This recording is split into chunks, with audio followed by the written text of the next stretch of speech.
আলিপুরদুয়ার জেলার জলদাপাড়া জঙ্গল লাগোয়া চিলাপাতা গ্রাম।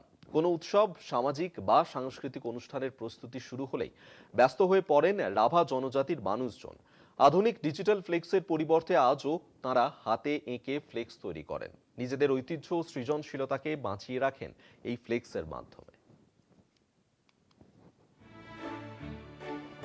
ডিজিটাল যুগে যখন আধুনিক প্রযুক্তির দাপট সর্বত্র, তখনও চিলাপাতার রাভা জনজাতির মানুষজন নিঃশব্দে ধরে রেখেছেন তাদের নিজস্ব শিল্প ঐতিহ্য। আলিপুরদুয়ার জেলার জলদাপাড়া জঙ্গল লাগোয়া চিলাপাতায় কোনো সামাজিক বা সাংস্কৃতিক অনুষ্ঠানের আগে হাতে আঁকা ফ্লিক্স তৈরিতে ব্যস্ত হয়ে ওঠে গ্রাম। সকালবেলা যুবক যুবতীরা একত্রিত হয়ে বড় কাপড় বা চটের উপর কাঠকয়লা ও প্রাকৃতিক রঙে ছবি আঁকেন। কোনো প্রাতিষ্ঠানিক প্রশিক্ষণ ছাড়াই প্রজন্মের পর প্রজন্ম ধরে চলা এই শিল্পচর্চা আজও দর্শনার্থীদের আকর্ষণ করে। হ্যাঁ, বর্তমানে ফ্লেক্স করা যায় ঠিকই, কিন্তু ওইটা প্লাস্টিকে, যার জন্য আমরা নিজের কাপড়েরটা করতেছি।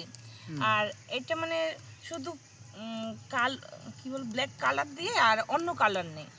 আর সেই পুরোনো দিনের স্মৃতি বা প্রাকৃতিক যে সৌন্দর্য, যে প্রাকৃতিক সাথে আমাদের যে বনে লাগোয়া, আমাদের যে সম্পর্ক, বনের সাথে আমাদের সম্পর্ক, সেই সব নিয়ে আমরা এই ফ্লেক্সের মধ্যে বা এই কাপড়ের মধ্যে ছবি করতেছি। নিজেদের এলাকার প্রাকৃতিক পরিবেশ ও মন থেকে যা ভালো লাগে তারা এই ফ্লেক্সের মাধ্যমে ফুটিয়ে তুলছে, যা দেখতে রীতিমতো ভিড় জমাচ্ছেন পর্যটকরাও। আলিপুরদুয়ারের চেলাপাতা থেকে অজয় শাহ, কলকাতা টিভি।